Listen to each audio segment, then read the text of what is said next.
सृष्टि सिंह। मध्य प्रदेश में कर्मचारियों की मांगों व समस्याओं को सुनने न तो कोई आयोग है न कोई समिति।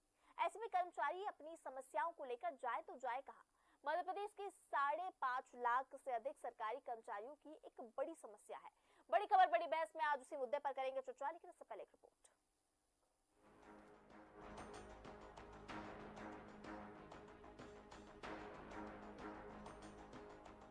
मध्य प्रदेश में पूर्ववर्ती शिवराज सरकार ने कर्मचारियों की मांगों को सुनने और उनके निराकरण कर सरकार को अनुशंसा करने कर्मचारी आयोग और कर्मचारी कल्याण समिति बनाई थी, जो सरकार व कर्मचारियों के बीच सेतु का काम करती रही। विधानसभा चुनाव के पहले तत्कालीन सरकार ने विभिन्न संवर्गों के कर्मचारियों के सम्मेलन बुलाए और कई घोषणाएं की। इसका लाभ भी भाजपा को चुनाव में मिला, लेकिन लोकसभा चुनाव से पहले राज्य सरकार ने सभी बोर्ड, प्राधिकरण, समिति और परिषद में हुई नियुक्ति को निरस्त कर दिया था। तब से ही कर्मचारी कल्याण समिति नहीं है।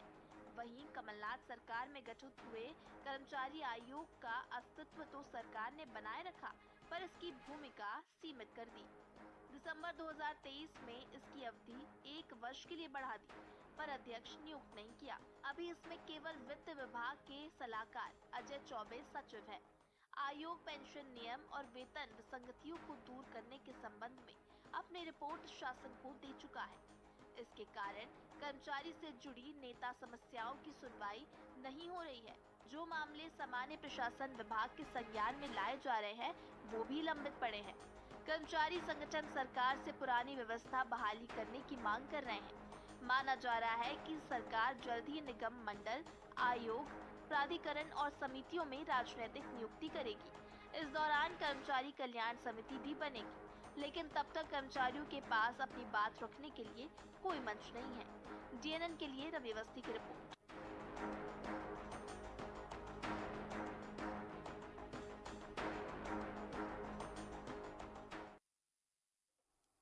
इसी विषय पर आज करेंगे चर्चा। हमारे साथ गेस्ट जुड़ गए, पहले उनसे आपका परिचय करा देते हैं। हमारे साथ अशोक पांडे, कर्मचारी नेता, जुड़े हुए हैं। वही हमारे साथ उमाशंकर, कर्मचारी नेता, जुड़े हुए हैं। हमारे साथ लक्ष्मी नारायण शर्मा, वरिष्ठ कर्मचारी नेता, जुड़े हुए। सबसे पहले आप सभी का बहुत स्वागत है हमारे चैनल में। तो चलिए इसी विषय पर करेंगे चर्चा। सबसे पहले उमाशंकर जी, मैं आपके पास आऊंगी। देखिए, कर्मचारियों की मांगों व समस्या को सुनने के लिए ना तो आयोग है ना कोई समिति। ऐसे में आखिर कर्मचारी नेता अपनी बात रखे तो रखेगा, बड़ा सवाल। देखिए सृष्टि जी, जैसा आपने बताया है, कर्मचारियों के लिए आयोग या जो आप बोल रहे हैं समिति नहीं है, तो कर्मचारियों के जब ये थी समिति और आयोग थे तब भी कोई नहीं सुनता है। कर्मचारियों को तो केवल उपभोग की वस्तु बनाकर सरकार ने छोड़ दिया है ना। ना सरकार ध्यान दे रही, ना कोई समितियां बना रही, ना कोई आयोग ध्यान दे रहा है। जो आयोग अगर अनुशंसा कर भी देते हैं, जो समितियों ने अनुशंसा की है, चाहे वो लिपिकों के वेतन विसंगति वाली बात हो या अन्य मुद्दों पर जो वाहन भत्ते हो, गृहवाड़ा भत्ता हो या त्योहार के भत्ते हो, जो भी हमारी जो समस्याएं हैं, इसको बना के अगर किसी समिति ने अपनी रिपोर्ट दे भी दी है तो उसे सरकार मान कर रही है। और अभी जो रिपोर्ट दी थी कर्मचारी आयोग ने, उस रिपोर्ट को भी पहले बोला मांगेंगे, फिर उसके ऊपर जांच करने के लिए और समिति बना दी। तो कर्मचारियों को तो बिल्कुल बेसहारा छोड़ दिया है सरकार ने। और मेरे अपना व्यक्तिगत मत है कि कर्मचारियों के लिए जो भी समितियां बनी है उन्होंने कोई काम नहीं किया है। केवल अपना एक राज्य मंत्री का दर्जा मिल जाता है या उन्हें कैबिनेट मंत्री का दर्जा मिल जाता है, उसका वो लाभ लेते हैं। बाकी कर्मचारियों की समस्याओं का समाधान नहीं होता। अगर कर्मचारियों की समस्या का समाधान हो रहा होता तो दिन रात पेपरों में मांगों को लेकर कर्मचारी सड़कों पर नहीं आते, कर्मचारी आंदोलन नहीं करते, कर्मचारी जिंदाबाद मुर्दाबाद नहीं करते, पुरानी पेंशन बहाली के लिए जगह जगह ये धरने प्रदर्शन नहीं होते, अपने HR और अपने जो वाहन भत्ते के लिए कर्मचारी संघर्ष नहीं कर रहा होता, DA जैसी चीज जो मिल जाना चाहिए समय पर वो उसके लिए नहीं होता, दैनिक वेतन भोगी संविदा कर्मचारी सड़कों पे नहीं होता। तो ये सरकार से लेकर जितने आयोग बने, ये कर्मचारी के हित में नहीं है। अभी सरकार बिल्कुल ध्यान नहीं दे रही है। और वर्तमान समय ऐसा चल रहा है, पिछले कई वर्षों से मैं भी सेवा में हूँ, इस समय सरकार ने कर्मचारियों की तरफ देखना बंद कर दिया है। जब सरकार की मर्जी होती है तो कर्मचारियों को कुछ मिलता है, अन्यथा सरकार ध्यान ही नहीं देती। और इसमें सबसे बड़ा अगर दोष दिया जाए तो हमारे कर्मचारी संगठनों का भी है, जो सरकार की केवल गुलामी और चाटुकारिता में लगे रहते हैं। इस वजह से कर्मचारियों को बहुत नुकसान हो रहा है और ये हमारे सबके अहित है। और अब अगर हम नहीं इस तरफ ध्यान देंगे और सरकार के मुखिया जो हमारे माननीय मुख्यमंत्री जी जो सबके लिए कुछ ना कुछ दे रहे हैं, क्या शिवराज जी हो, उन्होंने भी बहुत सारी घोषणाएं की, कुछ लागू हुई, कुछ नहीं हो पाई। सरकार से हम लोग लगातार लड़ते रहते हैं, मांग पत्र देते रहते हैं। आजकल अधिकारी ध्यान नहीं देते, अधिकारी मिलना पसंद नहीं करते। आप जाइए बल्लभ भवन में, बड़े अधिकारियों के पास पर्ची भेज दो तो बुलाते नहीं है। तो कर्मचारी संगठनों को लेकर ना तो सरकार गंभीर है, ना ही वरिष्ठ अधिकारी गंभीर है। और आयोग बन जाता है तो उस आयोग के जो नेता बनते हैं, हमारे ही कर्मचारी नेता जो बन जाते हैं, तो वो केवल सरकार हित की बात करते हैं, वो कभी कर्मचारी हित की बात नहीं करते। और उनको भी लगता है कि कोई अगर तगड़ा संगठन आंदोलन करने के लिए वास्तव में कुछ प्रभावी कदम करेगा तो उस आंदोलन को कैसे तोड़वाया जाए, इसके लिए काम किया जाता है, जो कि उचित नहीं है। जी चलिए, हमारे साथ वरिष्ठ कर्मचारी नेता लक्ष्मी नारायण जी भी जुड़े हुए, उनसे जवाब ले लेते हैं। देखिए लक्ष्मी नारायण जी, अभी उमा जी को हम सुन रहे थे, उन्होंने कहा कि समिति अगर बनाई भी जाती तो सुनने वाला कोई नहीं होता, क्योंकि देखिए पहले भी जो शिवराज सरकार रही है, मोहन सरकार से पहले उन्होंने तो समितियां बनाई थी, आयोग भी बनाया था कि कर्मचारी नेताओं की समस्या सुनने के लिए और उनका निराकरण करने के लिए। लेकिन उमाशंकर जी अभी कह रहे थे कि समिति अगर बनाई भी जाती तो सुनने वाला कोई नहीं होता। दीजिए जवाब। हाँ, ये बात सच है कि जो है वो समितियां से बहुत सारी समस्याओं का निदान होता है। समितियों के अलावा भी सरकार ने एक प्रमाणपत्री समितियां बनाई हुई है जो प्रत्येक 3 माह में एक बैठक करती है, और इन बैठकों में लोकल स्तर पर जो है वो एजेंडा होते हैं और जो विभाग के मामले होते हैं उनको सुलझाया जाता है। इसके अलावा जो अभी सबसे ज्यादा परेशानियां हैं, वेतन विसंगतियां कर्मचारियों की बहुत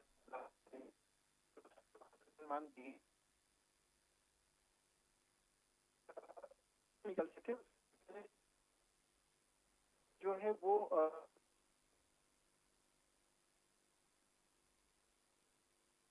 पूछना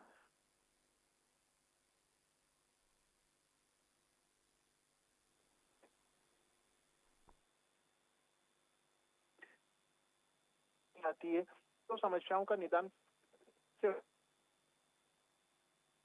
लक्ष्मी नारायण जी, आपकी आवाज हम तक नहीं पहुंच पा रही है, मुझे लग रहा है कुछ नेटवर्क प्रॉब्लम है। मैं चाहूंगी आप एक बार नेटवर्क में आने की प्लीज कोशिश करें, क्योंकि आपकी आवाज हमें नहीं मिल पा रही है। और अशोक जी भी हमारे साथ। आवाज आपको अभी आवाज आ रही है आपको? जी अभी आ रही है। हाँ, तो मैं ये कह रहा था कि जो समितियां हैं ये बहुत जरूरी है, क्योंकि संवाद के माध्यम से समस्याओं का निदान होना चाहिए, बातचीत होनी चाहिए कर्मचारी नेताओं के साथ में। तो इससे यह रहता है कि जो मामले होते हैं उनमें कर्मचारी संगठन जो सुझाव देते हैं उनके इम्प्लीमेंट के आधार पर समस्याओं का समाधान आसानी से हो सकता है। परंतु सरकार ना तो समितियां गठित कर रही है, ना जो परामर्शदात्री समितियां बनी हुई हैं जिनकी प्रत्येक 3 माह में बैठक होनी चाहिए, उन बैठकों को किया जा रहा है। इसकी वजह से कर्मचारियों के और अधिकारियों के बीच संवाद न होने से कर्मचारियों की समस्याएं सुरसा की तरह लंबी होती जा रही हैं, और कर्मचारियों का तो ऐसा लगता है कि कर्मचारी कल्याण का जो एक पन्ना होता है वो सरकार ने फाड़ करके ही फेंक दिया है।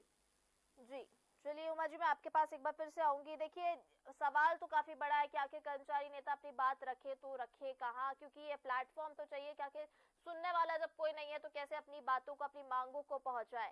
तो क्या उम्मीदें हैं आपकी सरकार से, सरकार को क्या करना चाहिए, तमाम हम आपसे चीजें जानेंगे। देखिए सृष्टि जी, हम कर्मचारी हैं और हमारी उम्मीदें सरकार से ही रहती हैं, क्योंकि तो सरकार से ही मांगते हैं। अगर आंदोलन के लिए जगह मांगे हैं, कई बार तो आंदोलन धरना प्रदर्शन के लिए जब आजकल जगह पहले निर्धारित कराना होती है, अनुमति लेना होती है, अनुमति लेके आंदोलन कर सकते हैं, तो वो आंदोलन के लिए कई बार तो अनुमति निरस्त कर दी जाती है। और अगर कर्मचारी सड़कों पर आता है तो उसकी मांगे नहीं मानी जाती, तो फिर कर्मचारी करेगा क्या? जब आयोग बना दिए गए और जो अच्छे काम भी करते हैं, ऐसा नहीं है कि सारे आयोगों ने अपने निर्णय खराब दिए होंगे या समितियों ने, लेकिन जो निर्णय उन्होंने दिए हैं, आज लगभग कई साल पहले पदोन्नति और अन्य मुद्दों को लेकर जो समितियां बनाई गई, उनका क्या असर हुआ सब जानते हैं। हमारे लिपिकों की वेतन विसंगति में जो अंतर है उसको लेकर जो शिवराज जी के कार्यकाल में कर्मचारी कल्याण समिति ने जो अनुशंसा की थी, उसका क्या हुआ सबको मालूम है।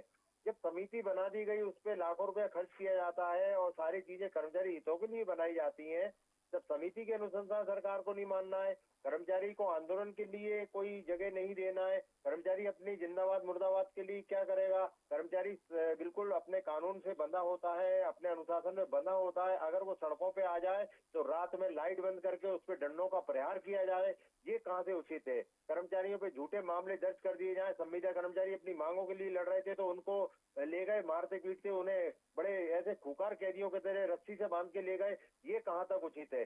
तो कर्मचारी अपनी आवाज उठाए तो उसे परेशानी, और नहीं उठाता उसके लिए कल्याण के लिए जो समितियां निर्धारित की जाती हैं, जो उसके लिए आयोग बनाए जाते हैं, अगर वो आयोग भी अपनी रिपोर्ट देते हैं, अगर उन आयोगों की रिपोर्टों को भी नहीं लागू किया जाए तो फिर नुकसान तो सबसे ज्यादा कर्मचारियों को हो रहा है। आप देखिए, हमारे भारतीय प्रशासनिक सेवा के अधिकारियों के लिए कोई ऐसी समिति नहीं बनती। उनके सारे लाभ, सारी पदोन्नति, सारे वेतन भत्ते उन्हें समय पे मिलते हैं।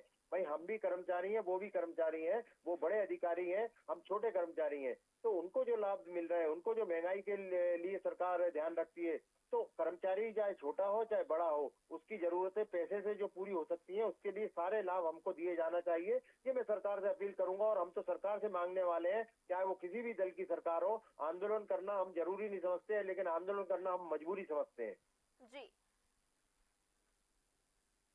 तो चलिए हमारे साथ हमारे पॉलिटिकल एक्टर रवि अवस्थी जी भी जुड़ गए, उनसे भी जवाब ले लेते हैं, उनसे समझेंगे हम। क्योंकि रवि जी देखिए, अभी हम उमाशंकर जी को सुन रहे थे, लक्ष्मी नारायण जी को सुन रहे थे, तो उनका कहना है कि देखिए पहले तो सबसे बड़ी दिक्कत अगर है तो वो यही है कि मंच नहीं है कोई, यानी आखिर अपनी बात, अपनी परेशानियां रखे तो रखे कहाँ। दूसरी चीज ये भी एक बड़ी समस्या है, उमाशंकर जी थोड़ी देर पहले जिक्र करते कि अगर समितियां बनती भी है तो कई बार ऐसा होता है कि उनके जो मामले हैं या उनकी जो परेशानियां उनको सुना नहीं जाता। वही अगर वो आंदोलन करने की बात करते हैं तो आंदोलन की भी अनुमति नहीं दी जाती।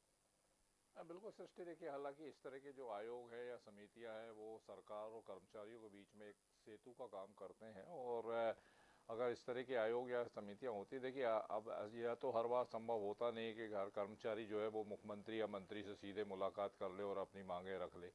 और अगर वो रख भी लेता है तो फिर जाहिर बात है कि उसका कैसे निराकरण होगा। क्योंकि अगर कोई एक न्यायिक आयोग या जो आयोग जिसे संवैधानिक दर्जा मिला हुआ है, अगर वो कोई सिफारिश करता है तो जाहिर बात है कि वो सरकार के संज्ञान में आने पर जो है उस पर विधिवत कार्रवाई भी होती है, वो अपनी सिफारिश भी करता है। या समिति, जो कर्मचारी कल्याण समिति पहले बनाई गई थी, वो भी इस तरह के मामलों पर विचार करती है। लेकिन अगर इस तरह का कोई मंच ही ख़त्म कर दिया जाए तो स्वाभाविक तौर पर फिर मध्य प्रदेश के जो 5.5 लाख से अधिक कर्मचारी है वो अपनी मांगों को लेकर या अपनी समस्याओं को लेकर किसके पास जाएं? क्योंकि सीधे अगर वो मंत्री मुख्यमंत्री के पास जाते हैं तो जाहिर बात है, जैसे अभी पिछले दिनों देखने में आया किस तरीके से डंडे बरसाए गए। और जैसे उमाशंकर जी भी कह रहे थे कि भाई पुलिस जो है वो वहाँ पर बाधक बन जाती है। तो ऐसी स्थिति में स्वाभाविक तौर पर एक बड़ी पीड़ा तो कहीं ना कहीं कर्मचारियों की है। और मुझे लगता है कि जल्दी जो है सरकार इस दिशा में कोई निर्णय लेगी। क्योंकि देखिए अब बाकी जो 45 निगम मंडल या तमाम जो प्राधिकरण वगैरह भंग किए गए थे, उनको भी उनमें राजनीतिक नियुक्तियों की चर्चा है कि जल्दी से जल्दी हो सकती है। और मुख्यमंत्री देखिए अभी भी दिल्ली में हैं, तो स्वाभाविक तौर पर इस बारे में चर्चा कर सकते हैं।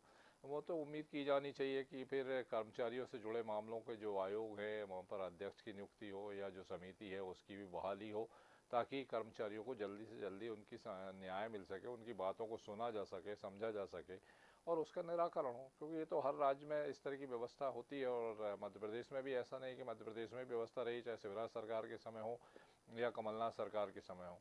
लेकिन चुनाव से के पहले उन तमाम व्यवस्थाओं को ख़त्म कर दिया गया था। लोकसभा चुनाव से पहले वो प्राधिकरण वगैरह भंग कर दिए गए थे। उसके बाद से फिर जो है पिछले 8-9 महीने से इस तरह की स्थिति बनी हुई है कि कोई मंच जो है कर्मचारियों को अब तक मुहैया नहीं हो पाया। जी चलिए, हमारे साथ वरिष्ठ लक्ष्मी नारायण जी हमारे साथ जुड़े हुए वरिष्ठ कर्मचारी नेता हैं, वो उनसे एक बार हम सुन लेते। देखिए रवि जी को भी हम सुन रहे थे कि पूर्व की सरकारों की वो बात कर रहे थे कि देखिए पूर्व में कमलनाथ सरकार ने भी कर्मचारी आयोग गठित किया था, और अगर हम बात करें तो आगे भी उसका अस्तित्व खत्म नहीं हुआ है, यानी लेकिन ये है कि कहीं ना कहीं इसमें ढिलाई जरूर देखने को मिल रही है। क्योंकि पूर्व में देखिए शिवराज सरकार जो थी वहां पर इसको लेकर वहां पर भी काम किए गए, समस्याएं सुनने के लिए मंच बनाया गया। तो क्या लगता है कि ये हो सकता है मोहन सरकार भी इस दिशा में, क्योंकि रवि जी का कहना है कि देखिए आज भी मुख्यमंत्री डॉक्टर मोहन यादव दिल्ली में है, तो इसको लेकर भी चर्चा कर सकते हैं और इस पर जल्दी एक समिति गठित करी जा सकती है।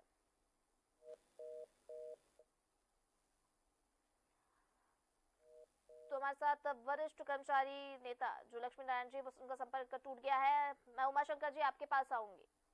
जी जी जी देखिए मैडम, आपने जो बोला और अवस्थी साहब अभी बोल रहे थे, मैं इसको मानता हूँ कि कर्मचारियों के लिए जो समिति आयोग होते हैं वो सेतु का काम करते हैं, निश्चित रूप से सही बात है।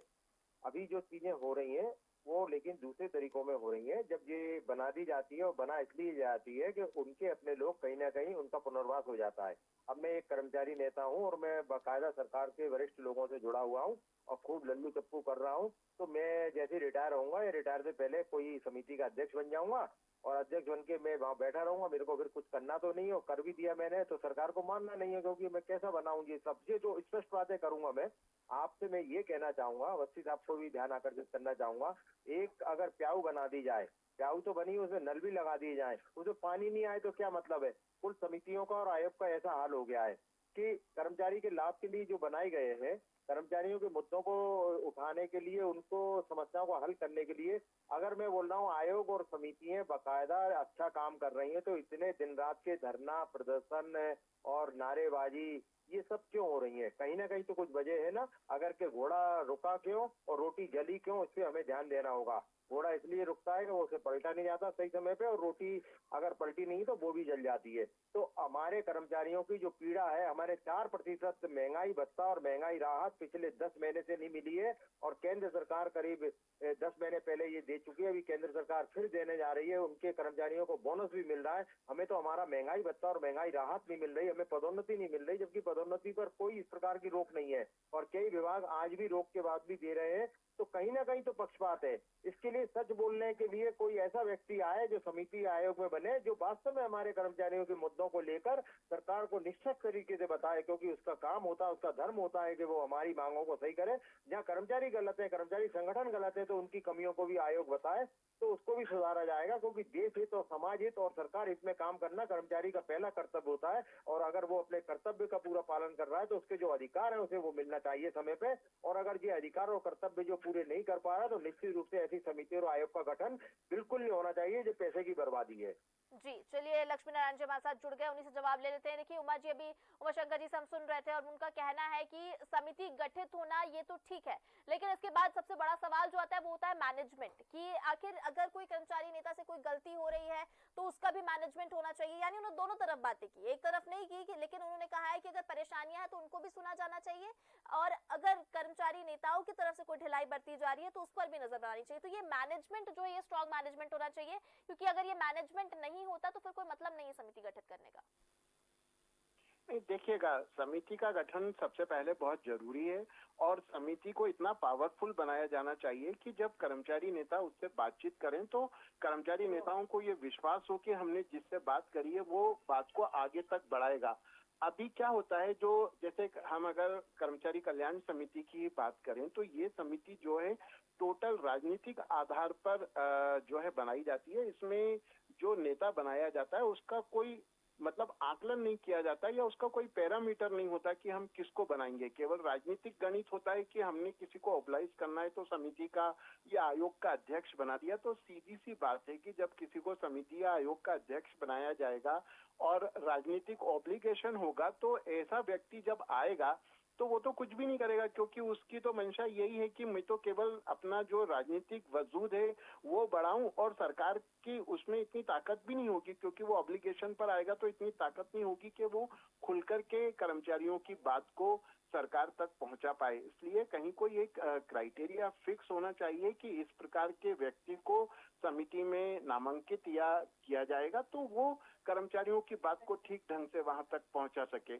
और दूसरा जो है कि विभागीय स्तर पर जो बहुत सारी मांगों का समाधान हो सकता है, उससे नीचे स्तर पर जिन मांगों का समाधान हो सकता है, तो उसके लिए परामर्शदात्री समितियां बनाई जाए, इनकी समीक्षा हो कि भाई कर्मचारी संगठन ने क्या विषय रखे थे और उन पर क्या हुआ।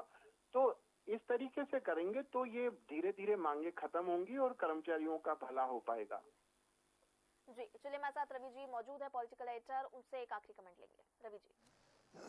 बिल्कुल सृष्टि, देखिए हालांकि इस तरह की जो आयोग है और समितियां हैं उनकी उपयोगिता है और इसीलिए वो पहले बनती भी रही है, और अगर उपयोगिता है तो निश्चित तौर पर इनका जल्दी से जल्दी इनका गठन होना चाहिए, ताकि कर्मचारी जो है अपनी मांगों को, अपनी बातों को जो है इनके समक्ष रख सके और उस पर एक संवैधानिक तरीके से उस पर विचार हो, मंथन हो, और तमाम चीज़ों के बाद फिर उसका निराकरण भी हो।